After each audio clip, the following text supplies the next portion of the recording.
तो ये हमारा नॉर्मली क्लिकिंग साउंड है, ये चीज़ नॉर्मल है। फिर हम आगे जाते हैं तो no motor spin but SMPS power off, लगाते ही एसएमपीएस बंद हो जाता है, उसका मतलब हमारे हार्ड डिस्क में शॉर्टिंग है। तो यहाँ पर हम शॉर्टिंग को देख सकते हैं कि पीसीबी में शॉर्टिंग है। तो यही आपको जब भी कस्टमर कोई हार्ड डिस्क लेके आए तो एक एज्यूम कर सकते हैं कि क्या प्रॉब्लम्स है। तो ये एसएमपीएस से आधा प्रॉब्लम आपको आइडेंटिफाई होगा क्या प्रॉब्लम है। सेम प्रॉब्लम हमारा एसएसडी एनवी में भी हम इसी तरह जानते हैं, लेकिन उसके लिए पावर मीटर चाहिए, वो पावर मीटर वो सेकंड स्टेप में मैं बताऊंगा। तो ये पहला स्टेप हमारा जो है वो ये स्टेज है कि हम एसएमपीएस से पहचानेंगे हार्ड डिस्क का। अभी हम हार्ड डिस्क को पहले देखते हैं। अब हार्ड डिस्क में सेकंड ऑप्शन, अगर स्पिन हो रही है बराबर, प्रॉपर स्पिन हो रही है, लेकिन ये एरर आ रही है, देखो। अभी दो तीन कस्टमर ने भी अभी आज ही मुझे पूछा कि सर मेरा ये प्रॉब्लम आ रहा है, आईओ एरर आ रहा है, नॉट इनिशियलाइज प्रॉब्लम आ रही है, या नॉट इनिशियलाइज पे रुक जा रहा है, या आईओ एरर आती है, सीआरसी एरर आती है, ये सब एरर्स आती है। देखो, ये सब एरर्स हमारी जो आती है कॉमनली वो फर्मवेयर रिलेटेड इश्यूज होती है।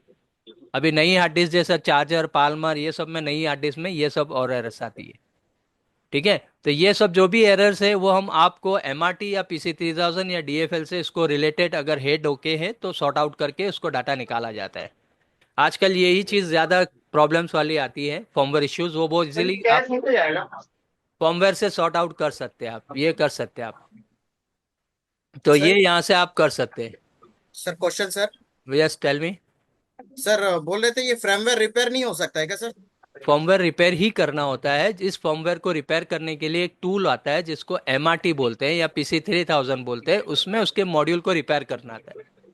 मैं इसके बारे में समझाता हूँ, वो मॉड्यूल क्या है, रिपेयरिंग क्या है, क्या क्या दिक्कतें आती है, क्यों ये एरर आती है, वो मैं अभी समझाऊंगा। ओके। Okay, next. तो ये जो भी प्रॉब्लम्स आती है, अलग अलग हार्ड डिस्क में प्रॉब्लम्स आती है। नेक्स्ट, तो हार्ड डिस्क को अगर आइडेंटिफाई करें तो अलग अलग प्रॉब्लम्स है। जैसे पहले लॉजिकल जो बोलते हैं, जो बिगिनर्स के लिए, जो सॉफ्टवेयर बेस है, ऑलरेडी कंप्यूटर इंजीनियर वाले ये थोड़ा बहुत करते हैं, लेकिन ये करने के साथ साथ उनको आइडिया नहीं होती है what is an MBR, what is a boot sector, ये सब की आइडिया नहीं होती है। ठीक है, ये सब की आइडिया नहीं होती है, लेकिन वो काम तो करते हैं, लेकिन ये सब का कॉन्सेप्ट क्लियर नहीं होता। एमबीआर क्या है, बूट सेक्टर क्या है, ट्रैक क्या है, क्लस्टर क्या है, वो सब आपका आइडिया नहीं है। तो ये सब आप इसके हिसाब से कर सकते हैं। तो अगर उनको ये आइडिया नहीं है तो पहले ये सब कर सकते हैं। लॉजिकल, लॉजिकल में भी आप थोड़ा, ज़्यादातर इसमें ज़्यादा स्टूडेंट्स वो हमारे एक बिगिनर कोर्स है वो करके बैठे हैं, लेकिन उनको पूरा कॉन्सेप्ट नहीं है। मेरे पास जितने फ़ोन आ रहे हैं वो यही बोल रहे हैं कि मैंने बेसिक इनका ट्रेनिंग लिया है, लेकिन पूरा आइडिया नहीं आता, ये नहीं आता। तो हमारा जो ट्रेनिंग है वो एकदम डीप में एक एक पॉइंट टू पॉइंट है, तो वो आप इसके हिसाब से समझ सकते हैं। तो पहला स्टेप है लॉजिकल, जो सॉफ्टवेयर बेस है, इसमें भी आपको बेस क्लियर होना चाहिए।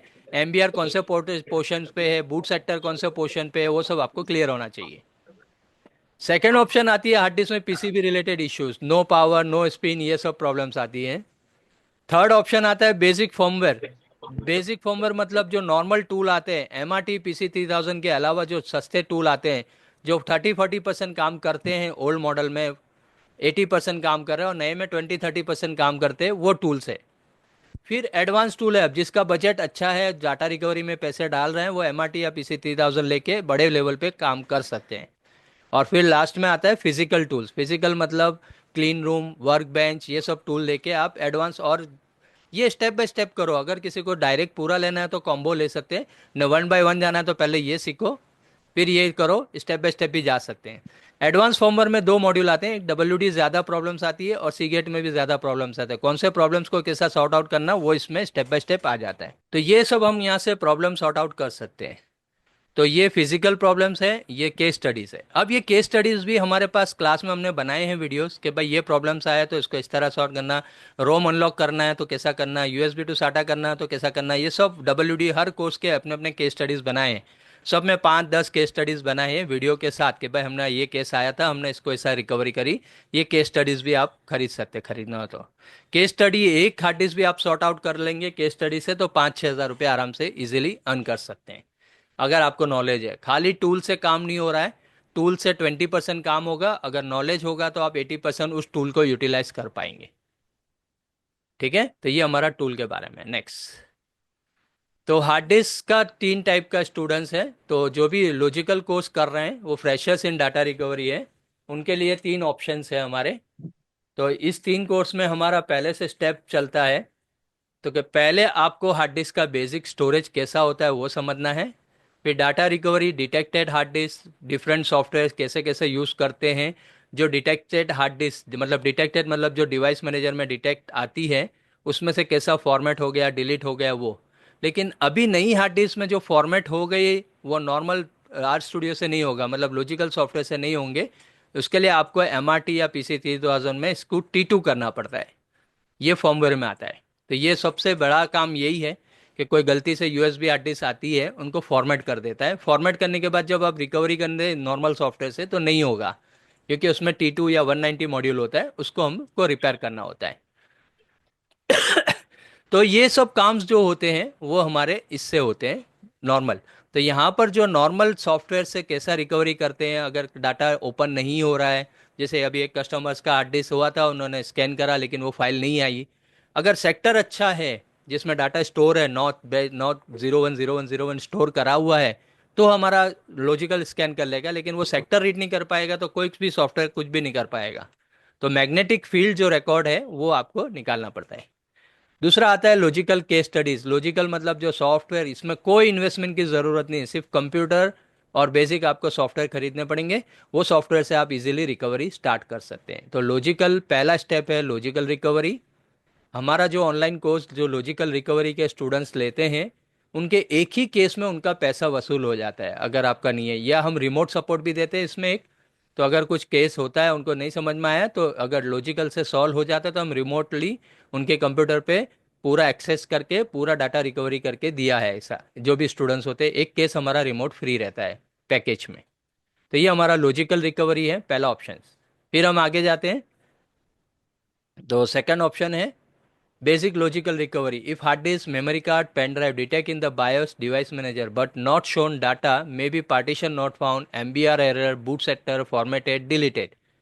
ठीक है, तो ये सब हम नॉर्मली इससे कर सकते हैं। लेकिन नई हार्ड डिस्क जो आ रही है, एस एम आर ड्राइव्स, हाँ एस एम आर ड्राइव्स जो आ रही है, और S S D N V M E जिसमें ट्रिम इनेबल है, ये याद रखना। S S D N V M E उसमें हमेशा ट्रिम इनेबल आता है तभी वो फास्ट चलती है। अगर ट्रिम डिसेबल होगा तो स्लो चलेगी, लेकिन डाटा फॉर्मेट करा हुआ वो रिकवरी इजीली हो जाएगी। लेकिन असल S S D N V M में अगर ट्रिम इनेबल है, ट्रिम इनेबल एक फंक्शन है जो एस एस डी के अंदर सेट करा हुआ है। तो ट्रिम इनेबल में सेक्टर्स को रीअरेंज हो जाता है जब भी फॉर्मेट करते हैं। तो ओल्ड डिलीटेड, डिलीटेड भी कुछ टाइम तक रिकवरी होगी, उसके बाद रिकवरी नहीं होगी S S D N V M E में। लेकिन फॉर्मेट करी हुई है तो रिकवरी होगी ही नहीं, अभी इसमें कोई ऑप्शन ही नहीं आया है। तो S S D N V M E अगर फॉर्मेट कर दी है और वो ट्रिम इनेबल है तो नॉर्मली रिकवरी सॉफ्टवेयर इसको स्कैन नहीं करेगा। और एक डब्ल्यू डी की S M R drive, Seagate की एस एम आर ड्राइव तो निकाल देती है, लेकिन डब्ल्यू डी की एस एम आर ड्राइव और ये दो को छोड़ के बाकी का काम आप निकाल सकते हैं। फॉर मेमोरी कार्ड भी अगर फॉर्मेट करा है कंप्यूटर पे तो वो आ सकता है। लेकिन अगर मेमोरी कार्ड कैमरा में फॉर्मेट करी है जैसे कैनन सोनी, उसका प्रोसेस अलग है, वो आ तो जाता है लेकिन उसका प्रोसेस टोटली एडवांस लेवल पे है। तो ये सब हमारा नॉर्मली हम यहाँ से इसको रिकवरी कर सकते हैं सॉफ्टवेयर लेवल पे। एक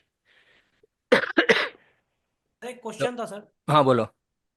सर ये जो वो ट्रिम एनेबल जो बताएं सर, हम्म। उसको रिकवर करने के लिए सर क्या करना पड़ेगा? अभी तो कोई ऑप्शन नहीं आया है ट्रिम इनेबल का, क्योंकि अच्छा। कोई भी सॉफ्टवेयर नहीं है अभी। मेमोरी कार्ड पेन ड्राइव का आया है, मेमोरी कार्ड जो कैमरा में फॉर्मेट हुआ है कैनन ये इसमें, उसका रिकवरी आ गया है।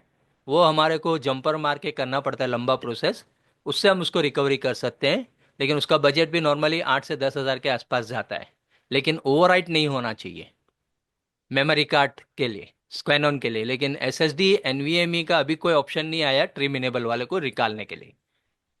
हाँ non detected S S D N V M E का फॉर्मेट है, वो पोर्टेबल या पी सी 3000 या यू डी एम ए, वो सब में आप कर सकते हैं। ठीक है, ओके। ये दो वीडियो मैंने क्लास से पहले बता दिया आपको। हाँ, hard disk inside working idea and how data store in hard disk, ये पहले वीडियो इससे पहले जो चलाया था उसमें मैंने बता दिया था। ठीक है, अब एक थोड़ा मैं झलक जा रहा हूँ फास्ट, कैसा डाटा स्टोर हो रहा है कैसा हो रहा है उसके बारे में दिखा रहा हूँ। ठीक है, स्टोरेज टाइप अलग अलग है। अब हमको समझना है डाटा कैसा स्टोर होता है।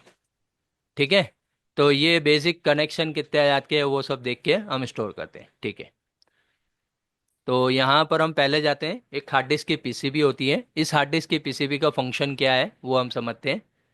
ठीक है, हार्ड डिस्क के कनेक्शन जो करते हैं तो पहले हमारा पाटा आता था, उसमें मोलेक्स 4 पिन आती थी, और अभी जो आ रही है वो साटा आ रही है। साटा में हमारे 15 पिन है, देखो 15 पिन है, जबकि उसमें डेस्कटॉप हार्ड डिस्क में 5 वाट और 12 वाट ही काम कर रहा है, और लैपटॉप हार्ड डिस्क में सिर्फ 5 वाट काम कर रही है। और यूएसबी का एक कनेक्शन अलग से यहाँ पर है, वो यूएसबी में सिर्फ 5 वाट इसमें आता है, 5 वाट। ठीक है, सबने देखा होगा, सबको पता होगा कि एसएसडी ने एनवीएमई में क्या आता है। तो यहाँ पर सिर्फ 5 वाट आता है। हाँ, यहाँ से अगर यूएसबी है तो यूएसबी से 5 वाट सीधा अंदर आएगा, और ये जो 2 पिन है वो यहाँ पर यूएसबी कंट्रोलर आईसी होगी और वो एमसीयू में जाएगा। तो ये मेन पावर कनेक्शन है, जो तीन तीन के पैर है, ये नॉच है, 1 2 3 वायर, 4 5 6 7 8 9 इस तरह वायर है। तो ये तीन तीन का पैकेज है, देखो आप देख सकते हैं, तीन तीन तीन तीन करके है कनेक्शन। तो ये पहले यहाँ से प्रोटेक्शन सेक्शन में जाता है, वहाँ पर फ्यूज़ होंगे, कोयल होंगे, पॉली स्विच होंगे, कुछ भी अलग अलग ऑप्शंस होंगे। ये हम D2 में बताते हैं, पीसीबी में ये सब कोर्स आता है हमारा, पीसीबी लेवल का जो कोर्स करते हैं, तो पीसीबी रिपेयर कैसा करते हैं वो आते हैं। मैं जैसे इसमें एक बेसिक आइडिया दे रहा हूँ। अब यहाँ पर से हमारा 5 वाट आ रहा है, 12 वाट तो मोटर के लिए है बड़ी हार्ड डिस्क में, स्मॉल हार्ड डिस्क में सिर्फ 5 वाट आते हैं, एसएसडी में भी सिर्फ 5 वाट आएंगे। इस 5 वाट में से 1.8 2.5 बनाने के लिए एक स्विचिंग सेक्शन दिया होगा, वो स्विचिंग सेक्शन उस जो आईसीस को जितना वोल्टेज चाहिए उसका उसको सप्लाई करता है। फिर मोटर कंट्रोलर आईसी है, ये मोटर कंट्रोलर आईसी का काम क्या है, मोटर को घुमाना और वॉइस कॉल को मूव करना, left right left right left right move करने के लिए ये कंट्रोल करता है। ये हमारा पावर रिलेटेड इश्यूज हुआ। यहाँ से हमारा डाटा आता है, डाटा एक तो साटा होगा तो यहाँ से आएगा, अगर यूएसबी है तो एक इसकी आईसी होगी यूएसबी कंट्रोलर, और यूएसबी इसमें से होके यहाँ से इसके साथ मर्ज हो जाता है। अगर साटा है तो साटा का सीधा कनेक्शन आएगा, अगर ओल्ड पाटा है तो पाटा के सर। हम। ओके, तो यहाँ से हमारा पाटा आएगा, यहाँ से साटा आएगा, और यहाँ अगर होगा तो यूएसबी होंगे कनेक्शन। अगर यूएस डब्ल्यूडी हार्ड डिस्क में ही सिर्फ यूएसबी, यूएस डब्ल्यूडी और तोशिबा में ही यूएसबी हार्ड डिस्क आता है, उसकी एक आईसी होती है यूएसबी कंट्रोलर, और वो इसके साथ मर्ज हो जाता है। तो यूएसबी को ज़्यादातर हमको साटा में रिपेयर करने के लिए साटा में कन्वर्ट करना पड़ता है, उसके लिए इक्विवेलेंट पीसीबी लो, या आपको E71 72 ये सब जंपर मानना पड़ता है। ये सब हम फर्मवेयर में बताते हैं। ठीक है, ये सब हमारा फर्मवेयर में आता है। तो ये जो हमारा डाटा पैकेज है वो यहाँ से सीधा डाटा आ रहा है। अब जो भी हार्ड डिस्क मदरबोर्ड जो भी डाटा दे रहा है वो टेम्पररी बफर में स्टोर करेगा, और बफर में से स्लोली स्लोली राइट करेगा। ये इसका प्रोसेस है। सर तो जो नया कार्ट्रिज जाएगा फिर तो। हाँ, नया डलवाना पड़ेगा। हेलो, नए कार्ट्रिज लूंगा तो ये सब सेंटर थोड़ी लेके आना पड़ेगा। Sir B R system.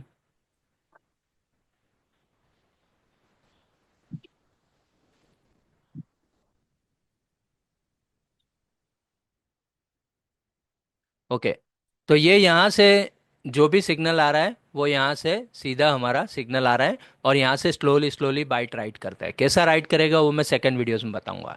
तो ये हमारा है, हमारा पीसीबी का कॉन्सेप्ट। ठीक है, तो पीसीबी का जस्ट बेसिक आइडिया दिया मैंने आपको, पीसीबी कैसा काम कर रहा है। नेक्स्ट, तो ये हमारा पीसीबी का है, आगे चलते हैं।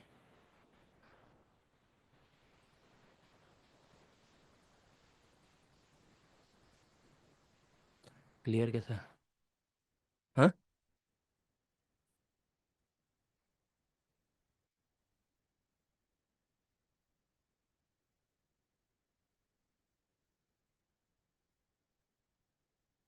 Okay next. सर तो पीसीबी में एक फ्यूज होता है जब पावर नहीं आता, हाँ, वो किस जगह होता है? फ्यूज चार्जिंग कनेक्टर के पास होगा, ज़्यादातर डीसी कनेक्शन के पास होगा। मैं आपको बताता हूँ, 2 मिनट।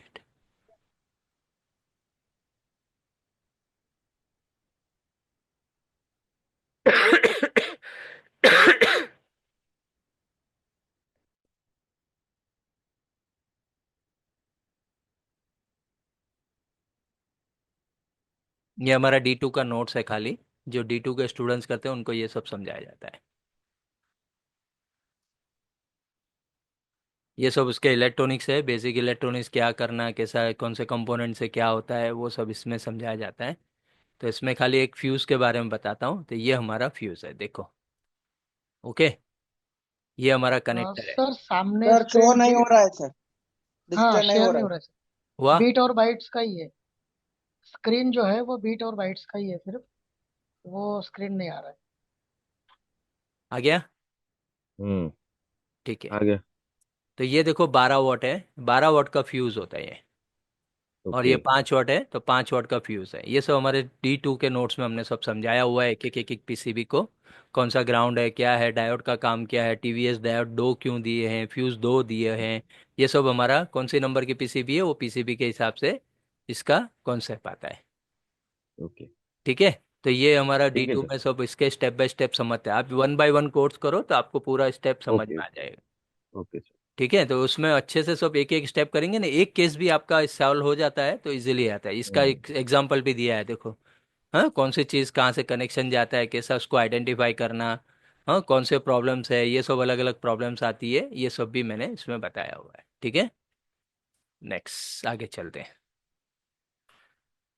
अब हमारा डाटा स्टोर कैसा होता है वो हम समझेंगे पहले। Okay. White board, white board.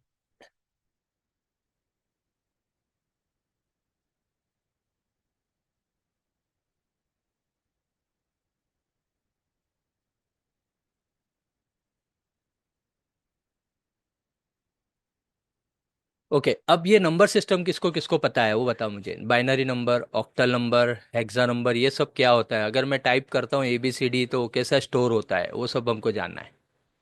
किसी को पता है नंबर सिस्टम क्या होती है? किसी को कुछ समझना है तो मैं बताऊँ नंबर सिस्टम क्या है। हम जब भी एक फाइल बनाते हैं तो वो कौन से फॉर्मेट में सेव होती है? हेक्सा में सर। बाइनरी हेक्सा, में। बाइनरी या हेक्सा? या हम्म। सर बाय बाइनरी में। बाइनरी में, ठीक है। हेक्सा में उसको रिकॉर्ड करने के लिए वो हेक्सा में करता है। लेकिन ये जो भी है हमारा, ये ठीक है। तो मैं इसको एक बार समझा देता हूँ, देख लो। जो भी हम ए लिखते हैं वो हमारे लिए, कंप्यूटर ए को नहीं पहचानता। कीबोर्ड के ऊपर जो स्टिकर लगा हुआ ए, वो हमारे लिए। कंप्यूटर उसका सिर्फ बाइनरी नंबर जानता है। क्या जानता है आपको? तो कि यहाँ पर ए की वैल्यू है, तो ए की वैल्यू वो जानता है 0100, ये फिक्स है। 01 ऐसा फिक्स है। अब ये 8 डिजिट है, देखो 8 बिट है, 8 बाइनरी डिजिट मिला के एक कैरेक्टर हुआ आपका। अब ये 8 बिट को स्टोर करने के लिए इसको आठ, चार चार करके डिवाइड करा, और इसको 4 लिखा, इसको 1 लिखा, ये हुआ हमारा हेक्सा वैल्यू। ये 1 है, 1 2 4 8, तो ऐसा इसको कैलकुलेशन करते हैं। तो ये हमारा हेक्सा में लिखने के लिए हम इस तरह हेक्सा वैल्यू लिखते हैं।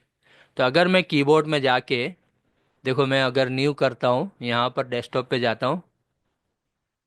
2 मिनट। मैं हेक्सा में जाता हूँ, एनोट में delete drawing, clear all drawing. देखो मैं एक फाइल बनाता हूँ डेस्कटॉप पे जाके, तो आपको समझ में आएगा वो कैसा स्टोर करता है। यहाँ पर राइट क्लिक।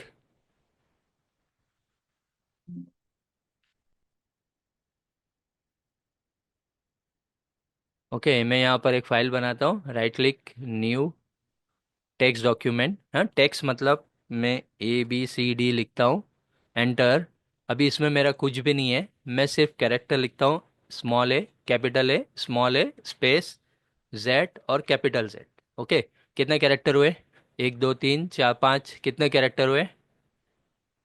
और एक एंटर भी मारा, तो कितना कैरेक्टर हो गया? 6 सर। हाँ, 1 2 3 4 5, और एक एंटर को भी कैरेक्टर गिनता है, और मैं इसको सेव करता हूँ। हाँ, तो ये मेरा सेव हो गया। फिर से इसको ओपन करते हैं, तो A करके इसके अंदर है। अगर मैं इसको हेक्सा में ओपन करके देखता हूँ, एक सॉफ्टवेयर आता है HXD, जो नए हैं उनके लिए पता नहीं होगा, लेकिन ये HXD वीवर आता है, हेक्सा वैल्यूज, हेक्स एडिटर। ये हमारा फाइल को बताता है कि कौन से फॉर्मेट में मेरा डाटा है। तो मैं HXD वीवर को ओपन करता हूँ, तो यहाँ पर ये, यहाँ पर है, 2 मिनट ठहरो, फाइल सेव करते हैं, फाइल क्लोज करते हैं।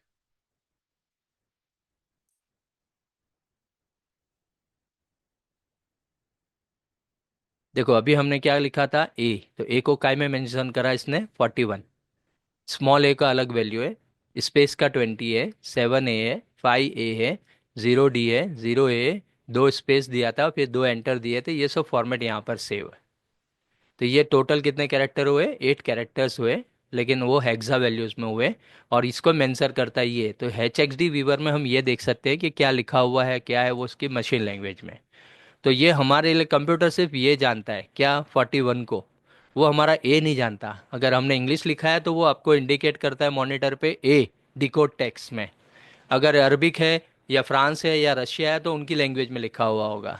हाँ, अगर हमने फॉन्ट चेंज करा तो इंग्लिश या गुजराती जो भी अलग अलग लैंग्वेज में यहाँ पर चेंज होता है। तो ये 41 जो कीबोर्ड पे लिखा है वो समझता है 41 को, 0100। और ये जो इंडिकेट करता है वो एच एक्स डी, मतलब उसमें इंडिकेट करता है, किस में, आपके ASCII values, American standard code for information interchange, पता है आपको सबको। तो ये हमारा नंबर सिस्टम है। तो हम डेसिमल में जो नंबर यूज़ करते हैं 0 से 9, 9 के बाद 10, 11, 12 टू 19, 20, इस तरह होता है। बाइनरी में 0 या 1 ही, 2 ही वर्ड होते हैं। तो 1 + 1 10, 10 + 1 11, 11 + 1 मतलब 1 1 10 10, इस तरह वो कैलकुलेशन करता है। और ऑक्टल नंबर एक आता है, उसको 7 ही यूनिट होते हैं, 7 के बाद 8 नहीं आता, 8 की जगह पे 10, 11, 12 से 17 इस तरह आता है। और हेक्सा में 16 डिजिट आते हैं, 0 से लेके 9, 10 को A B C D E F मतलब 16, 15 डिजिट इस तरह। फिर पीछे 10 से 1F इस तरह कैलकुलेशन करता है। तो ये अलग अलग नंबर सिस्टम है, ये इंपॉर्टेंट नहीं है, अगर आपको समझ में आए तो ठीक है, नहीं तो कोई प्रॉब्लम नहीं, इसको जान देते हैं। अब मैंने आपको बताया ASCII वैल्यू, तो 41 की एक ASCII वैल्यू है, हेक्सा वैल्यू 41 है, बाइनरी 0100 है, डेसिमल ऑक्टल। तो ए की वैल्यू फिक्स है, A41। तो ये यहाँ पर ए को इस तरह 00 ASCII वैल्यू में ए को ऐसा स्टोर करेगा। तो जो भी हम ए लिखते हैं, ए को सिर्फ हार्ड डिस्क में इस तरह स्टोर करेगा, देखो 8 बिट में ऐसा स्टोर करेगा हेड। तो हमारा हार्ड डिस्क इतनी फास्ट रोटेट होती है, इतना फास्ट प्रोसेस करती है, हमको नहीं पता। हम अक्का वर्ड फाइल लिखते हैं और वर्ड फाइल में बहुत सारे कैरेक्टर्स होते हैं, और वो कैरेक्टर्स को इस तरह इतनी स्पीड में राइट और रीड करता है। तो ये एरर्स क्यों आती है, बैड सेक्टर्स क्यों हो जाते हैं, क्योंकि एक भी अगर ये कैरेक्टर अगर यहाँ पर हमारा ABC है, अगर वो रीड नहीं कर पाया तो आपका बैड सेक्टर्स आ जाते हैं। ओके, तो अंडर बार वाले आपका हार्ड डिस्क था ना, तो ये सब सेक्टर्स जो रीड होते हैं वो सेक्टर्स आपके बैड सेक्टर्स होते हैं, तो डाटा रीड नहीं कर पाता है। आप 1 टाइम रीड करो, 2 टाइम, थोड़ा रीड करेगा थोड़ा नहीं करेगा, 512 में एक सेक्टर करेंगे, वो सब इसमें प्रॉब्लम्स आती है। तो कोई भी एक एरिया को बहुत ज़्यादा यूज़ नहीं करने का, थोड़ा लोकेशन चेंज करने का। अकाउंटिंग सॉफ्टवेयर, वीडियो वालों की ज़्यादा हार्ड डिस्क CFC खराब होती है। क्या होती है उसमें कि भाई एक ही एरिया में बार बार लिखा, राइट करा, रीड करा, राइट करा, रीड करा, तो वो एरिया जल्दी डैमेज हो जाता है, बाकी का एरिया अच्छा रहता है। तो वो एरिया में ज़्यादा बैड सेक्टर्स आ जाते हैं। तो इसको क्या करना है, कभी C ड्राइव, कभी D ड्राइव, कभी लोकेशन चेंज करके भी फाइल को एक्सट्रैक्ट कर सकते हैं। तो ये हमारा बैड सेक्टर्स क्यों आते हैं, रीड राइट कैसा करता है, रीड हेड राइट हेड कैसा काम करता है, उसके बारे में। ठीक है। तो अगर बाइनरी में कन्वर्जन करते हैं तो कैसा करते हैं, 1 2 4 8, तो यहाँ पर 1 है तो 4 1, इस तरह इसका हेक्सा वैल्यूज आती है। ठीक है, ये हमारे की ASCII का चार्ट है। असल 255 तक आ रहा है, लेकिन हमारा जो नंबर सिस्टम से 127 तक आ रहा है। तो ए की वैल्यू फिक्स है, बी की वैल्यू फिक्स है, ये ASCII वैल्यू है इसका। ठीक है। अब पहला सेक्टर्स जो होता है वो मास्टर बूट रिकॉर्ड होता है, MBR। तो ये जो सेक्टर्स हमारे जो है वो कहाँ होता है, पहला MBR। तो MBR का स्ट्रक्चर क्या है कि मेरा पार्टीशन ओके नहीं ओके, उसकी लास्ट डिजिट 55AA हम देख सकते हैं। ये अभी मैं बाद में बताऊंगा, आपको सेकंड स्टेज पे बताता हूँ। ठीक है। तो 8 बिट्स हैं, तो 8 बिट्स इज इक्वल टू 0 और 1 is equal to 1 bit. 8 bit is equal to एक कंप्यूटर की जगह उसको एक कैरेक्टर बोलते हैं। 1024 bytes is equal to 1 kilobytes is equal to, ये मेजरमेंट होती है। 1024 kilobytes is equal to 1 megabytes, gigabyte, terabyte, peta, exa, zetta, yotta, सब अलग अलग साइज होती है। तो कंप्यूटर की जगह कैसे मेजर करते हैं, तो वही 0 और 1 इज इक्वल टू 1 बिट, और 8 बिट इज इक्वल टू एक जगह।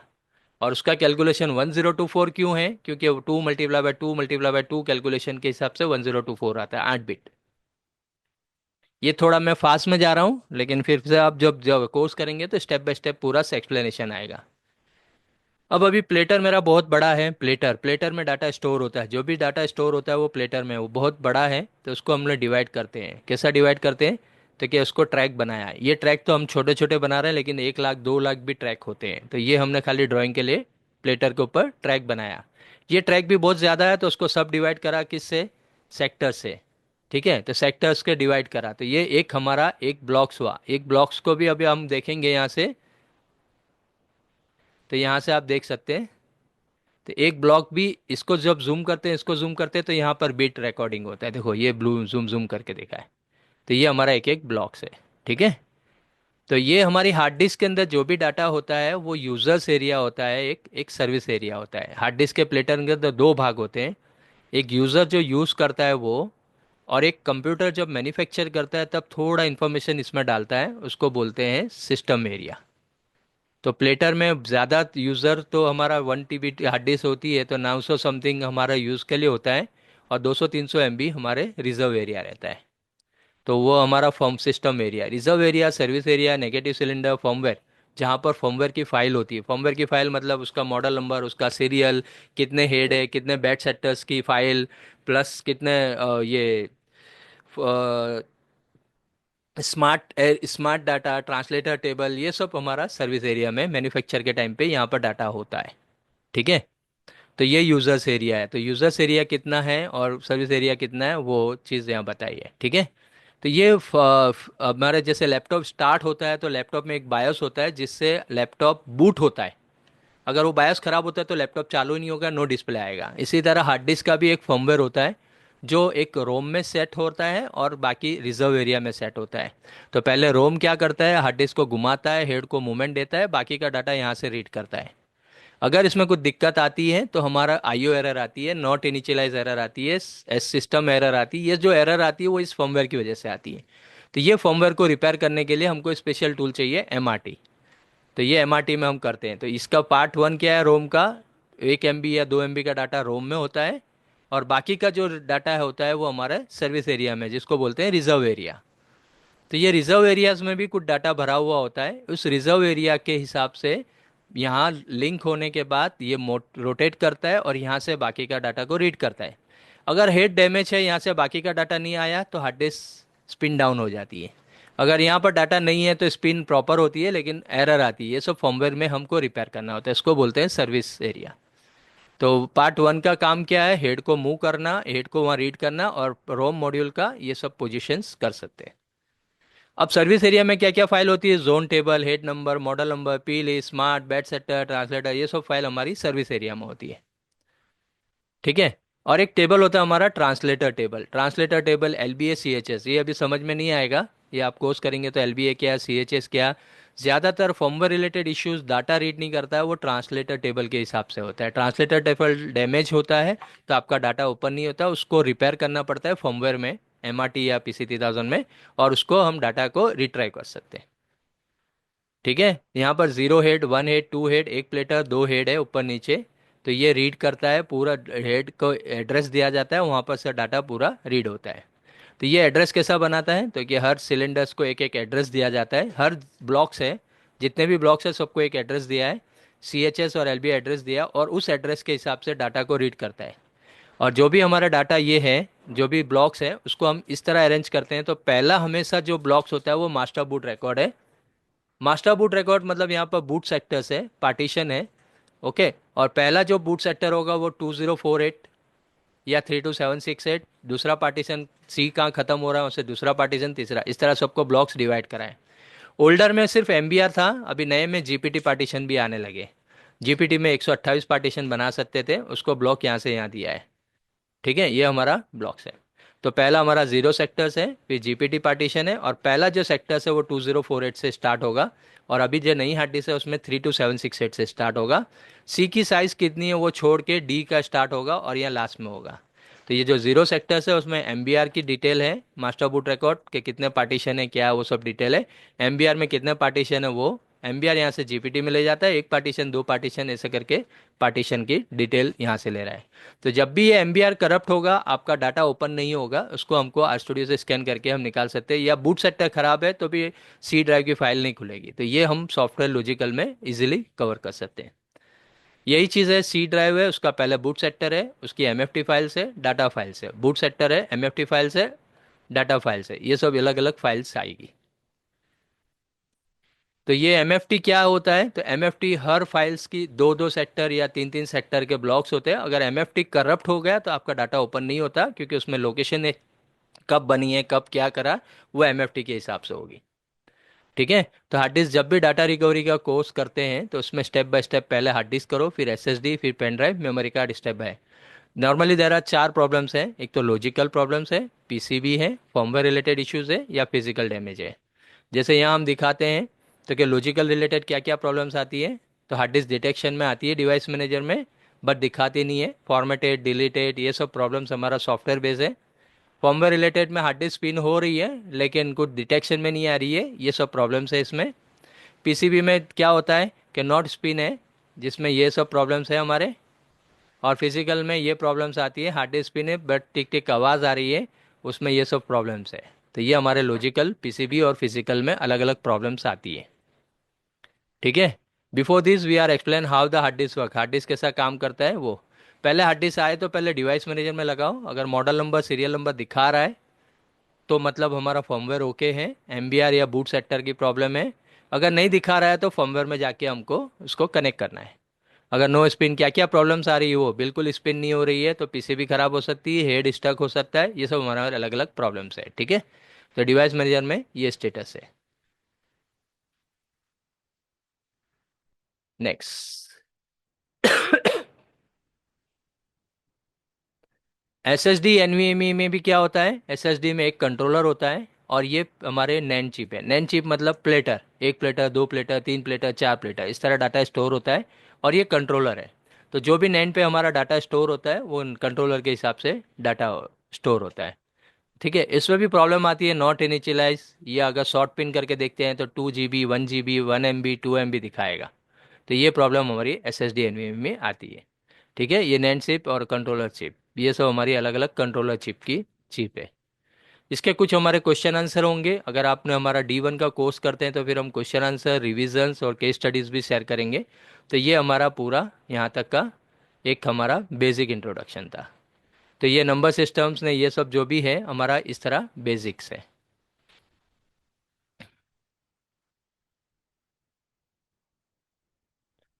बोलो, किसी को कुछ क्वेरीज है, फिर मैं आगे जाऊँ। किसी को कुछ पूछना है, यस सर। बोलो। सर वो जो आप एमबीआर और ये बता रहे थे कि ये यहाँ से शुरू होता है, स्टोरेज डाटा यहाँ से शुरू होता है, हम्म। इसमें सर याद रखने की कौन सी चीज है जो परफेक्टली मुझको मैंने याद होना चाहिए कि देखो, मुझे हर हार्ड कभी भी डिस्क इसकी जरूरत में, पड़े। हर हार्ड डिस्क में जीरो पार्टीशन होता है, एमबीआर उसको बोलते हैं, मास्टर बूट रिकॉर्ड। ठीक है। जब भी हम हार्ड डिस्क को ओपन करते हैं, एमआरटी में लगाते हैं, पहले चीज़ क्या चेक करते हैं, ये एमआरटी में जब भी हम लगाते हैं तो उसको पहला देखते हैं डाटा रिकवरी में, डाटा एक्सप्लोरर में जीरो एमबीआर दिखा रहा है कि नहीं दिखा रहा है। अगर वो दिखा देता है इसका मतलब हम समझते हैं कि हार्ड डिस्क डिटेक्शन में आ गई। ठीक है। तो हार्ड डिस्क सेक्टर को एक्सेस करता है। मैं जो भी कोई केस मुझे ओके सर। ऑनलाइन पूछ रहा है तो मैं उसको पहले यही बताता हूँ कि भाई ये चीज़ चेक करो। ठीक है। Yes sir. 2 मिनट। तो ये जो भी ब्लॉक्स होते हैं हमारे, तो वो ब्लॉक्स इस तरह होते हैं। पहले पहले ब्लॉक्स होंगे, पहला ब्लॉक्स ऐसे ब्लॉक्स होंगे जो मैंने अभी बताया आपको, ऐसे ऐसे बहुत सारे ब्लॉक्स होंगे। कितने होंगे, 2 करोड़, 10 करोड़, जैसे जैसे 500 GB की साइज अलग, 100 GB की अलग, 1 TB की अलग, सबकी अपनी अपनी कैपेसिटी है, ये आपको याद रखनी होती है। इतने ब्लॉक्स होते हैं। अब पहला ब्लॉक्स हमेशा फिक्स होता है। क्या होता है कि पहला हमारा मास्टर बूट रिकॉर्ड है, इसमें क्या इन्फॉर्मेशन होती है कि कितने पार्टीशन है।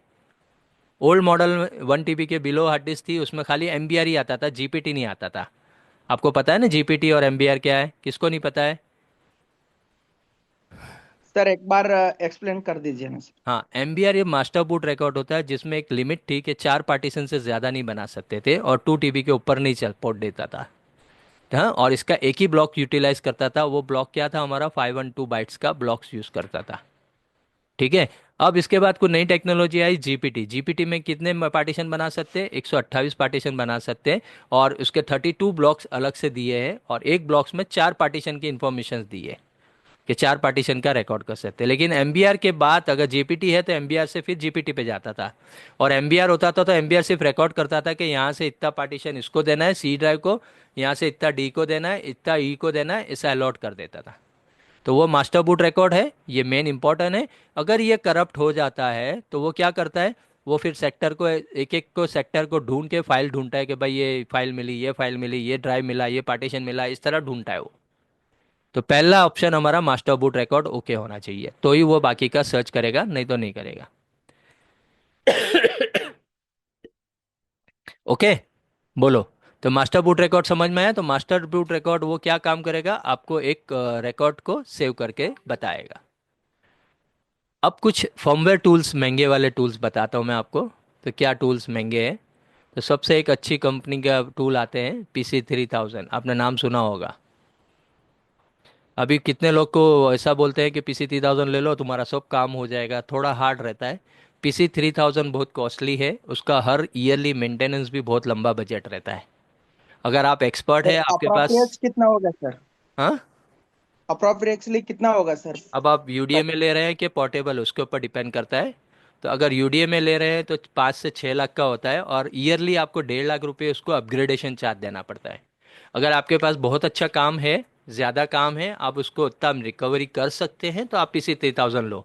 लेकिन ज़्यादातर नई यूज़र्स उसको ले लेते हैं तो फंस जाते हैं, क्योंकि उनके पास काम आता कम है। तो आप ये PC3000 यूडीए में लो, बेस्ट है। थोड़ा बहुत डिफरेंस है एमआरटी से ऊंचा, लेकिन ये थोड़ा हाई लेवल का टूल है। अगर आपके पास इतना अच्छा रेशियो है रिकवरी का, तो फर्मवेयर रिपेयर के लिए आप PC3000 ले सकते हैं, कोई प्रॉब्लम नहीं है। लेकिन आप स्टेबिलिटी सोचो कि हर साल आपको जो भी कमाते हो उसका 1.5-2 लाख रुपए इस PC3000 यूडीएमए में अपडेट के लिए देना पड़ेगा। एक और एक आता है पोर्टेबल, इसमें एक ऑप्शन ज़्यादा आ गया। क्या ऑप्शन आ गया? NVMe ऑप्शन आ गया। तो NVMe भी जो भी रिकवरी आती है उसमें स्लॉट दिए हुए हैं, तो NVMe, लेकिन इसका अप्रोक्सीमेटली बजट है 13 लाख प्लस GST। और ये भी हर साल आपको 2.5 से 3 लाख रुपए अपग्रेड करना पड़ता है, लेना पड़ता है, तो ही उसको अपडेट मिलता है, नहीं तो नहीं मिलता। इनका टेक्निकल सपोर्ट भी है, लेकिन अगर आपके पास नॉलेज नहीं है, एक्सपीरियंस नहीं है और काम नहीं है, तो आपको ये सब खाली खर्चा रहेगा। तो ये सबसे महंगे टूल आते हैं, लेकिन अच्छे भी आते हैं, ना नहीं बोल रहा हूँ, काम भी करते हैं। लेकिन बहुत डिफरेंस नहीं है, जितना MRT कर रहा है उससे 5% थोड़ा प्लस माइनस हो जाता है, ऊपर जाता है। ठीक है। उसके बाद आता है हमारा PC3000 फ्लैश, ये मेमोरी कार्ड के लिए है, एक उनका मोबाइल टूल भी है। ये 2-3 टूल PC3000 के आते हैं, ये सब बड़े बजट वाले हैं। अगर आपका एक बार सेटअप हो जाता है, 1-2 साल में अच्छे कस्टमर आते हैं, महीने में 10-20 केस ऊपर आते हैं, तो ये आप ले सकते हैं। लेकिन अभी आप फ्रेशर्स हो तो मेरे हिसाब से अभी ये मत लो, अभी लो बजट में लो, कि फिर धीरे धीरे एक्सपीरियंस जनरेट कर करके फिर आप एडवांस में जा सकते हैं। दूसरा एक आता है MRT लैब टूल्स, दिख रहा है? इसमें 2 पोर्ट का आता है, एक MRT एक्सप्रेस और एक MRT अल्ट्रा 4 पोर्ट, दोनों ऑप्शन है। ये क्या करते हैं? ये 3 चीज़ काम करते हैं। फर्मवेयर को रिपेयर करते हैं, डिश टू डिश इमेज बनाते हैं, और क्लोनिंग करते हैं। ये 3 काम में ये यूज़ होता है। एक तो इसमें 2 टाइप के आते हैं, एक ऑनलाइन और ऑफलाइन। ऑनलाइन मतलब EMI बेस होता है, जिसमें 23 EMI देना है डाटा रिकवरी के लिए, और सिर्फ रिपेयरिंग के लिए लेना है तो 13 EMI। ऑफलाइन मतलब वन टाइम पेमेंट डाल दो, आपको कार्ड मिल जाता है। इसमें 2 पोर्ट का आता है, 2 पोर्ट है खाली, इसमें 4 पोर्ट का कनेक्शन है। ओके, यहाँ 4 पोर्ट है, 1 2 3 4 hard disk at a time लगा के टास्क चालू रख सकते हैं। मैं मेरा लैब का फोटो दूंगा, आप देखो उसके वीडियोस में, तो आपको समझ में आएगा। मेरे ऑलरेडी 3 MRT चल रहे हैं, तीनों के पोर्ट हमारे यूटिलाइज होते हैं और उसका डाटा रिकवरी हो रही है। ये 2 पोर्ट है, इसमें एक टास्क लगाया तो आपको दूसरे टास्क के लिए वेट करना पड़ेगा। यहाँ पर हम 4 टास्क भी अलग से लगा सकते हैं। मैं एक डेमो वीडियो आपको बाद में क्लास के बाद देता हूँ, वो आप देखो हमारे लैब में कैसे काम चल रहा है, कैसा डाटा निकल रहा है, वो सब हो रहा है। तो एक MRT अल्ट्रा एक्सप्रेस 2 पोर्ट है, अल्ट्रा 2 पोर्ट है। हाँ, रिपेयर मतलब only recovery, only repair no recovery, and full मतलब डाटा कॉपी के साथ आएगा। इसमें एक ऑनलाइन एक ऑफलाइन 2 टाइप है। ऑनलाइन बेस मतलब 23 EMI, हम इंडिया में उसके रीसेलर है तकरीबन 4-5 साल पहले से। अब हमारे पास से अगर आप लेते हैं तो फर्मवेयर कलेक्शन, बेसिक वीडियोस, ये सब हम फ्री देते हैं, और एक रिमोट सपोर्ट भी फ्री देते हैं। अब सर प्राइस क्या है सर उसका? इसका कुछ डाउन एमआरटी का? पेमेंट कुछ 39,000 प्लस है, प्लस EMI $190 आपको महीने महीने पे करना है। तो ये प्राइस मैं आपको बोलो, मैं आपको उसका कोटेशन दे दूंगा, आप मेरे को पर्सनली व्हाट्सअप करो, मैं बताता हूँ इसका। तो ये इस एक ओके। बेस है, इसमें बहुत बड़ा इन्वेस्टमेंट नहीं है। आप EMI पे भी जा सकते हैं। डाउन पेमेंट को $420 प्लस शिपिंग कोरियर चार्ज होता है, अप्रोक्सीमेटली इंडियन रुपीज़ 38-39 के आसपास आ जाता है। तो वो लेके आप लो, 1 महीना उसका चालू रहता है, 1 महीना यूज़ करो। 1 महीने के बाद ऑफलाइन में जाना तो ऑफलाइन में भी जा सकते हैं, और EMI पे जाना तो आप EMI 23 EMI एक एक महीना $190 पे करके भी EMI पे जा सकते हैं। तो ये एक बजट, कम बजट में आप स्टार्ट कर सकते हैं। फिर आप जैसे जैसे एक्सपीरियंस कलेक्ट करेंगे वैसे आगे बढ़ सकते हैं। तो ये MRT लैब टूल है। दूसरा एक आता है DFL का भी टूल आता है, लेकिन उसका पर आवर के हिसाब से है, वो थोड़ा कॉस्टली हो जाता है। पर आवर मतलब आपने 24 घंटा यूज़ करा तो उसके $200 पे करना है, मतलब $240 ने उसके हिसाब से उसका कैलकुलेशन आता है, डॉलर पे आता है। लेकिन पहला नंबर PC 3000, दूसरा MRT, तीसरा DFL भी है। उसके अलावा कितने लोग मुझे फ़ोन करते हैं, सर स्टेबलाइजर लेना है, डी स्पार लेना है। लेकिन ये जो टूल्स हैं वो टूल्स आपको फर्मवेयर रिपेयर नहीं करेंगे, आपको सिर्फ इमेज बनाने में काम आएगा। वो काम MRT भी कर लेता है, फिर उसके लिए इतना बड़ा बजट लेने का कोई मतलब नहीं मेरे हिसाब से। फिर भी आपकी मर्जी, अगर आपको लेना है तो ये भी ले सकते हैं। लेकिन ये सिर्फ इमेज बनाने के लिए काम आती है, ये फर्मवेयर को हेड डिपॉप नहीं करती है। वो सब काम इसमें नहीं होता कि भाई 4 हेड है, एक हेड को बंद करना है, वो सब नहीं कर सकते। लेकिन इसमें इमेज बनाते थोड़ा फास्ट स्पीड जाती है, बस और कुछ नहीं। यही काम हमारा MRT के डाटा एक्सप्लोरर में भी हम स्किप करके, एक हेड खराब है तो इतना स्किप कर दो, ये सब करके हम कर सकते हैं इसमें। तो ये कितने फ़ोन करके इसकी मार्केटिंग देख के बोलते हैं कि भाई ये ले लूँ सर, डिस्पाल ले लूँ, ये ले लूँ। फिर लेके बोलते हैं सर मैंने ले लिया, पछता रहा हूँ, अब इसको बेचना है। तो बेचने का तो पॉसिबल नहीं होता, क्योंकि ये ट्रांसफरेबल नहीं होता। तो ये सब बड़े बड़े बजट का लेने से कोई मतलब नहीं है। अगर आप फ्रेशर से न डायरेक्ट बड़ा इन्वेस्टमेंट कर लेंगे तो फिर उसको मेंटेन नहीं कर पाएंगे। तो मेरा लो बजट में कैसा उसको स्टार्ट करना, वो मेरा आइडिया है। अगर आपको बड़े टूल लेना है तो बड़े पैसे है तो कुछ नहीं। हमारे बहुत सारे यूज़र है, बेंगलोर है, जयपुर है, बहुत सब धीरे धीरे स्टार्ट करा। फिर अभी बोल भी रहेगा सर मैंने PC 3000 UDA में ले लिया। मैंने कहा ठीक है, अच्छा चलो आगे बढ़ो आगे बढ़ो, ऐसा धीरे धीरे स्टेप बाय स्टेप आगे बढ़ सकते हैं। तो डायरेक्ट पहले अभी तो आपको क्या सीखना है, सीख के एक्सपीरियंस कलेक्ट करना है। एक्सपीरियंस कलेक्ट करने के बाद स्टेप बाय स्टेप आगे जा सकते हैं। ठीक है, तो ये डीप स्पार भी आता है। और ये हमारा सबसे महंगा टूल आता है, जिसको बोलते हैं VNR। हाँ, ये रूस सॉल्यूट का है। ये सब चिप ऑफ के लिए, मेमोरी कार्ड, पेन ड्राइव, ये सब की चिप जो आती है, SD कार्ड, उसके मेमोरी कार्ड, ये सब को चिप ऑफ करके रिकवरी कर रहा है। लेकिन ये भी बहुत कॉस्टली आता है, और इसमें सबका माइंड नहीं चलेगा। फ्रेशर्स वालों को तो बिल्कुल नहीं चलेगा, क्योंकि इसमें बहुत 15-16 जंपर मार के या फिर इसको लगा के सब पूरा प्रोसेस करना पड़ता है। और ये भी 3.5 लाख के आसपास आता है। तो सब फ़ोन करके ये बोलता है सर मेरे को मेमोरी कार्ड भी सीखना है, पेन ड्राइव भी। ये ट्रेनिंग इंडिया में कोई देता नहीं है, इसके लिए आपको रशिया जाना पड़ेगा। यहाँ पर एक देते हैं लेकिन एकदम परफेक्ट नहीं होता, क्योंकि ये केस बहुत आते भी नहीं है और कस्टमर अप्रूव भी नहीं करता 10,000 15,000 रुपये। ठीक है, तो ये हमारा नॉर्मल है। ये लास्ट स्टेज पे करो, पहले हार्ड डिस्क को कंप्लीट करो, फिर SSD NVMe में जाओ, स्टेप बाय स्टेप आगे जा सकते हैं। तो ये सब सर ये हमारे जो अलग टूल अलग। है ईएमआई पे है क्या ये?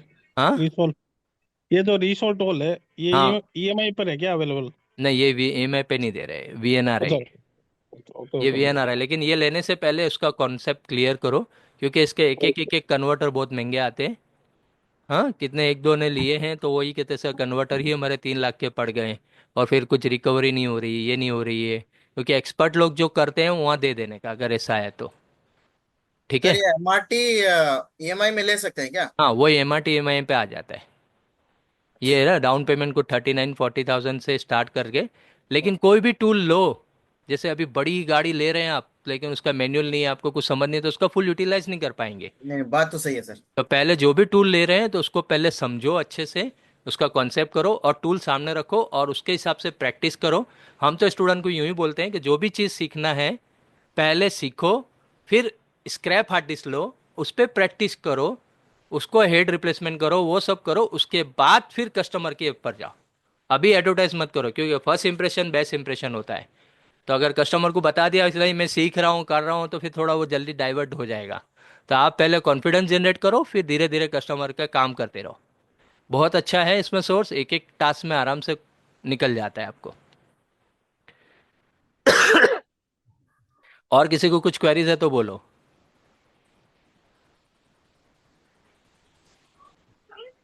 सर जैसे मैं नॉर्मल जो टीटीएल टूल होता है उससे फर्मवेयर और सी गेट का तो रिपेयर कर रहा हूँ, तो हाँ, मेरे को कौन सा कॉस्ट लेना चाहिए? देखो आप वो जो नॉर्मल टूल से जो रिपेयर करते हो वो अनलॉक वाली हार्ड डिस्क होती है, जैसे हाँ वो अनलॉक 500 वाली है, GB, हाँ वो सब जो डेमो वर्जन वहाँ से बराबर देते हैं बराबर, उसके हाँ। ऊपर है। वो बेसिक मैंने बोला ना 20-30 जूने मॉडल का 70% काम करेगा, लेकिन नए मॉडल में 10% भी काम नहीं करेगा, क्योंकि उसमें रोम अनलॉक का ऑप्शन नहीं है। उसके लिए नए टूल में आप MRT लो, उससे रोम अनलॉक होगा, फिर फर्मवेयर एक्सेस होगा, फिर फर्मवेयर को आप रिपेयर करो, फिर डाटा रिकवरी करो, टर्मिनल कमांड ने वो सब डाल के कर सकते हैं। Okay sir, thank you. तो ये एमआरटी लेके उसका एक एडवांस बहुत सारे ऑप्शंस है। एमआरटी ट्रेनिंग ही खाली जाएंगे आप तो उसके भी बहुत सारे ऑप्शंस है। एक एक हमारे पॉइंट टू पॉइंट समझाया हुआ है। मैं आपको खाली ये बताता हूँ। देखो ये डब्ल्यू कोर्स है। ये हमारा कोर्स सिलेबस ऑफ डब्ल्यू है। तो इसमें पहले इंट्रोडक्शन टू स्टोरेज आता है, फिर हार्ड डिस्क फर्मवेयर बेसिक आता है, फिर रोम है। अब ये एक एक पॉइंट है। देखो क्या है, identify hard disk model number size family PCB. हाँ, फैमिली माइक्रो कोड चार्ट है हमारा। हाँ, common problem due to hard disk, booting कैसा होता है, how to identify W families, lock PCB SMR drive charger पारमा स्पाई ग्लास का कैसा है, हाउ टू अनलॉक, हाँ, रोम कैसा रिक्वायर करना, व्हाट इज अ प्रॉब्लम, ये सब एक पहला स्टेप। ये सब क्वेश्चन आंसर आपके क्लियर होते हैं। रोम कितने मॉड्यूल हैं, कौन से रोम से क्या होता है, 0B28 क्या होता है, 41, फिर सर्विस एरिया में मॉड्यूल कौन से इंपॉर्टेंट है, कौन से कैसा पी लिस्ट किस में होता है, कैसा रिपेयर करना, ये सब step by step second module है। फिर डाटा कॉपी, डाटा एक्सट्रैक्टर, फिर केस स्टडीज भी है यहाँ पर। देखो आप, ये केस स्टडीज है हमारा, ये केस स्टडीज बनाया हमने। अगर एलिमेंट्स एक्सेस से डिनाइड है तो उसके इतना वीडियो इंग्लिश में है, हिंदी में, वो सब वीडियोस भी हमने बनाए थोड़े थोड़े। तो ये कैसा प्रॉब्लम है, एक हेड डैमेज था तो उसका डाटा कैसा निकाला, 500 GB है, ये सब हमारे ये वीडियोस हैं। तो ये आपको डब्ल्यू का एक स्टेप समझ के फिर उसके हिसाब से आप कर सकते हैं। ये एडवांस है, ये बाद में। अगर किसी को लॉजिकल ऑलरेडी पूरा क्लियर है तो फिर सेकेंडरी में पीसीबी जाओ, फिर फिजिकल जाओ, फिर डब्ल्यू जाओ, सीगेट जाओ, इस तरह स्टेप बाय स्टेप कर सकते हैं।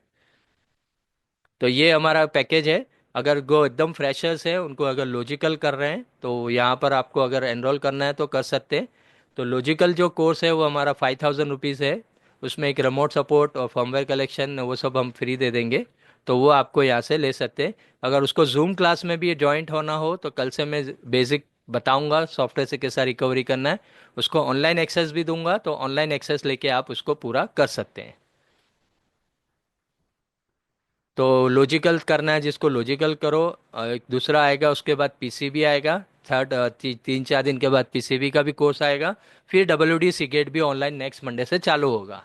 तो जिसको स्टेप बाय स्टेप क्लास करना है तो वो कर सकते हैं और टूल लेके स्टार्ट करो। जिसको यहाँ आना है हमारे लैब में तो हमारे लैब में अच्छे से आ सकते हैं। तो मैं आपको लैब दिखाता हूँ, एक बार आप देख लीजिए। तो हमारे लैब में भी आपको प्रैक्टिकल मिलेगा, लेकिन थियरी ऑनलाइन करके आना है, मतलब ऑनलाइन सेल्फ स्टडी करके ही एक अपॉइंटमेंट लेके वो टाइम पे आके आपको प्रैक्टिकल कर सकते हैं। तो हमारे लैब में आके भी आपको अगर प्रैक्टिकल देखना, हमारे केसेस कैसे चल रहे हैं, कैसे कस्टमर्स के, तो वो भी कर सकते हैं। ठीक है। सर ऑनलाइन, सॉरी, क्वेश्चन है, ऑनलाइन कोर्स लेने के बाद कितना टाइम लगेगा लैब के अंदर अगर आए तो? आपको देखो, आप ऑनलाइन कितने रोज 1-1 घंटा पढ़ रहे हैं तो एक हफ्ते में फिनिश हो जाएगा। फिर आप ऑफलाइन के लिए आ सकते हैं, या 2-2 घंटे ले रहे हैं तो 4-5 दिन में भी फिनिश हो सकता है। हाँ, ऑफलाइन के लिए फिर कितना टाइम लगेगा वहां पे अगर आए तो? ऑफलाइन 5-6 दिन मिनिमम चाहिए एमआरटी के लिए। 6 दिन एमआरटी के लिए पूरा ऑप्शन मेनू समझने के लिए 6 दिन चाहिए। और लॉजिकल पीसीबी फिजिकल के लिए 4 से 6 दिन चाहिए उसके लिए भी। ओके तो ओके, ये थैंक यू। हमारा ये है। तो ये हमारा पूरा इसके हिसाब से है। सर ये जो एमआरटी में जो है सीगेट और डब्ल्यूडी दोनों की फर्मवेयर हो जाएगा काम हाँ, दोनों हो रिपेयर जाते करेंगे? हैं। ओके। सर लॉजिक क्लास है ना सर, आप ऑनलाइन ही लेते हैं ना सर? हाँ, लाइव? लॉजिकल लॉजिकल तो ऑनलाइन कर सकते हो, उसका कोई प्रॉब्लम नहीं है। पहले सेल्फ स्टडी क्लास ले लो। सेल्फ स्टडी समझ जाते हैं तो ठीक है, नहीं तो एक बार जूम क्लास कल से स्टार्ट होगी लॉजिकल वालों की। तो जिसको लॉजिकल में एनरोल होना है वो एक अलग ग्रुप बनाऊंगा, उसमें आप लॉजिकल एडमिट हो, स्टेप बाय स्टेप लॉजिकल समझो। फिर आगे कंटिन्यू करना तो पीसीबी में जाओ, उस तरफ होमवेयर में स्टेप बाय स्टेप जा सकते हैं। तो ये आज हमारा डेमो क्लास था, इसमें भी मैंने अच्छे से डिटेल में दिया है। और लॉजिकल में क्या होगा, डाटा कौन सा डिलीट होता है, कैसा आता है, कैसा स्टोर होता है, वो सब समझना है। कौन से सॉफ्टवेयर कब चलाना है, कौन से सॉफ्टवेयर से कैसा मेमोरी कार्ड में क्या करते हैं, एनवीएम में क्या करते हैं, एसएसडी में लॉजिकल कैसा रिकवरी करते हैं, उसको कनेक्ट कैसा करते हैं, ये सब हमारा लॉजिकल में आ जाएगा। अगर सेल्फ स्टडी कर रहे हैं तो उसका 4000 है। अगर जूम क्लास में आ रहे हैं तो उसका 6000 रुपीज़ है। तो अगर जूम में भी ज्वाइंट होना है तो हो सकते हैं। मैं यहाँ से आपको कुछ लिंक दूंगा, और एक आध रिमोट केस भी होगा तो हम हेल्प करके आपका रिमोट कोर्स लॉजिकल बता पाएंगे। तो अगर आप एकदम ही फ्रेशर है तो पहले लॉजिकल लो। अगर आपको परफेक्टली पता है कि लॉजिकल मुझे आता है, MBR, boot sector, track sector सब क्लियर है, कोई प्रॉब्लम नहीं है, हेक्सा वैल्यू भी मैं देख सकता हूँ, तो फिर आप सेकंड स्टेज पे जाओ या एमआरटी पे जाओ, स्टेप बाय स्टेप जा सकते हैं। लेकिन मेरा जो भी सिलेबस होगा वो एकदम डीप में एक पॉइंट टू पॉइंट समझाना है, तभी आपका बेस क्लियर होगा। खाली ऊपर से वन क्लिक करके बता दिया वो नहीं समझ में आएगा। क्योंकि यहाँ के जितने भी यूज़र्स हैं जो यहाँ कोर्स में भी आए वो ऑलरेडी कोर्स करके आए हैं, उनको समझ में नहीं आ रहा है, प्रॉब्लम्स आ रही है, बेसिक बेसिक देख के आए हैं तो समझ में नहीं आ रहा है। लेकिन हमारा जो सिलेबस होगा, मैं यूँ नहीं बोल रहा हूँ 100%, मैं भी 100% नहीं हूँ, कोई भी 100% नहीं है। एक स्टेप कॉन्सेप्ट जितना डीप में समझेंगे उससे आगे आप बढ़ सकेंगे। जैसे अभी ये कोर्स करा तो आप 2 साल आगे बढ़ जाएंगे, 2 साल के आगे फिर आके फिर आप रिसर्च कर सकते हैं ऐसा। क्योंकि हमारा स्टेप जो होता है वो हमने हमारे रिसर्च करा है, क्योंकि मैंने ट्रेनिंग एमआरटी से भी ली है और बाहर से सब जगह से अलग अलग ऑनलाइन भी ट्रेनिंग ली है, तो उसके हिसाब से हमारा जो टॉपिक है वो उनके लेवल तक का है। तो आपको ये अच्छे से समझ के आप आगे बढ़ सकते हैं। सर मेरा एक सवाल है। बोलो। अ, मेरे पास कुछ सॉफ्टवेयर्स है बाय किए हुए लाइसेंस कॉपी। हम्म। उसके अंदर सॉफ्टवेयर में डेटा रिकवर होता है, हम्म। बट कुछ कुछ फाइल्स ओपन नहीं होते हैं, जैसे कि वर्ड के या एक्सेल के फाइल जो होते हैं ना, हम्म। ओपन नहीं होते। वो केस में कौन सा आएगा? वो ओवरराइट हुआ है कि कौन से, वो सॉफ्टवेयर पे भी डिपेंड करता है, और आपने डिलीट करने के बाद उसको ओवरराइट करा है या डिसडिफ्रैगमेंट करा, क्या क्या कंडीशंस रन करी, वो सब देखना पड़ेगा। कस्टमर ने सर यूज कुछ किया है फाइल्स डिलीट क्या करने के रहता है बाद। ना सर, रिकवर करने के बाद क्या है ना, उसका में उसमें डेटा नहीं आता है सर, क्या क्योंकि 1 KB 2 KB 10 KB तक उतना ही आता है, इसीलिए वो रीड नहीं हो सकता है सर कुछ रिकवरी करने के बाद। देखो, अब पहले तो चीज़ है हार्ड डिस्क है कि एसएसडी। अगर हार्ड डिस्क फॉर्मेट हुई है, उसके बाद कुछ भी अनटच है, कोई ना कुछ अखतरे नहीं करी है, तो 100% रिकवरी हो जाएगी। लेकिन हार्ड डिस्क फॉर्मेट होने के बाद भी विंडोज़ इंस्टॉल करा या कुछ ऐसा वैसा करा तो प्रॉब्लम क्या आ जाएगी। तो वो आपकी कंडीशन के ऊपर है कि आपके हार्ड डिस्क का क्या कंडीशन है। तो मैं अगर आप नॉर्मली रन करते हैं अच्छे सॉफ्टवेयर, जो स्टैंडर्ड सॉफ्टवेयर और अच्छे, कौन सी कंडीशन में कौन से सॉफ्टवेयर रन करना वो भी पहचानना है। फॉर्मेट करेला अलग कंडीशन है, वो सब सॉफ्टवेयर के अलग अलग कंडीशन है। अब आपने कौन से सॉफ्टवेयर लिए, कौन से रन कर रहे हैं, कौन सी कंडीशन में, वो एक टास्क आपको पता होना चाहिए कि कहाँ कौन से पार्टीशन डिलीट हो जाए तो क्या करना है, एक एक रो डाटा स्कैन करना है तो उसके लिए कौन सा डीप स्कैन किसको बोलते हैं, वो सब आपको क्लियर होना चाहिए। नहीं नहीं, मेरा एसएसडी है, है? फॉर्मेटेड नहीं है। खाली कस्टमर से डिलीट हुआ है और कुछ 2 दिन के बाद उसने डबल यूज किया है। हम्म। फाइल रिट्राई हो रहे हैं, नाम दिख रहा है, सब कुछ दिख रहा है, हम्म। फाइल का फॉर्मेट भी सब सेम है, बट अंदर ओपन नहीं होता है। हाँ, तो सर वो अगर मैंने ओवरराइट बोला ना, वो कुछ ओवरराइट हो ब्लॉक्स, जाए, देखो सॉरी। उसको ब्लॉक्स देखने पड़ेंगे आपको, उसमें कौन से ब्लॉक्स हैं क्या है, उसके हिसाब से आप देख सकते हैं। तो क्या कितने ब्लॉक्स यूटिलाइज हुए वो देखना है। ओके। सर अगर और फिर ओवरराइट हो जाए तो मैं कुछ चांस है क्या रिकवरी का? ओवरराइट मतलब वो जितने ब्लॉक्स हैं वो यूटिलाइज हो जाते हैं तो प्रॉब्लम है। अच्छा, जैसे कोई कोई हार्ड डिस्क आती है उसमें, अगर आर स्टूडियो में देखे तो सेक्टर 0 बताते हैं, तो उसका कुछ, दो डब्ल्यू डी की न्यू हार्ड डिस्क आ रही है अभी मैंने अभी पहले क्लास में उसको। लिया कि एसएमआर अच्छा, ड्राइव्स उस टाइम में, में नहीं था, सॉरी। हाँ चलो ठीक है, एसएमआर ड्राइव्स जो होती है उसमें जब फॉर्मेट करते हैं तो उसका स्ट्रक्चर चेंज हो जाता है। T2 बोलते हैं उसको, 190 मॉड्यूल, वो स्ट्रक्चर चेंज हो जाता है। जब वो स्ट्रक्चर चेंज हो जाता है तो वो क्या करेगा, वो जूना डाटा नहीं दिखाएगा, उसके लिए फिर एमआरटी में लाके T2 रिबिल्ड करना पड़ता है, या पीसी 3000 में T2 रिबिल्ड करता है तो जूने नोट्स स्कैन होते हैं, तो स्ट्रक्चर या पूरा फाइल आ जाता है, इस हिसाब से होता है। अच्छा, उसमें पॉसिबल है एमआरटी में हाँ, मतलब? एमआरटी या पीसी 3000 में कौन सा मॉडल है उसके हिसाब से 190 मॉड्यूल के ओल्ड नोट्स जो होते हैं ट्रैक सेक्टर के मैचिंग, उसके हिसाब से हम्म। रिकवरी पॉसिबिलिटी है। अच्छा सर, एक सवाल था। थोड़ी देर पहले आपने जो बोला था 500 जीबी का या 1 TB का हार्ड डिस्क जो होता है, हम्म। 50 MB 100 MB के अंदर आता है या 1 GB के अंदर आता है, वो केस में फिर कैसा रिकवर होता है? 50 GB का क्या दिखा रहा है? नहीं नहीं, 500 GB या 1 TB का हार्ड डिस्क है, हाँ। बट वो डिस्क मैनेजर में ना 1 GB 2 GB दिखाता है। हम्म। तो उस केस में कैसा होता है, मतलब कौन के सॉफ्टवेयर के थ्रू या क्या करना पड़ता है? वो फिर अगर 1 GB 2 GB दिखा रहा है तो एमआरटी में उसको फर्मवेयर रिपेयर करना पड़ेगा। ओके, सॉफ्टवेयर थ्रू नहीं होगा, MRT थ्रू ही करना नहीं, वो पड़ेगा। अगर उसकी साइज गलत दिखा रहा है या हेक्सा भी नहीं दिखा रहा है तो फिर उसको हम कर सकते हैं। ओके। तो ये जो हाँ, क्लास है हमारा, उसमें ये सब स्टेप बाय स्टेप पूरा ट्रेनिंग है। अगर आपको ज्वाइंट होना तो उसमें हो जाओ, तो उसके हिसाब से स्टेप बाय स्टेप बताते हैं। अगर लॉजिकल आपको क्लियर है, सब चीज़ क्लियर है, तो फिर आगे जा सकते हैं।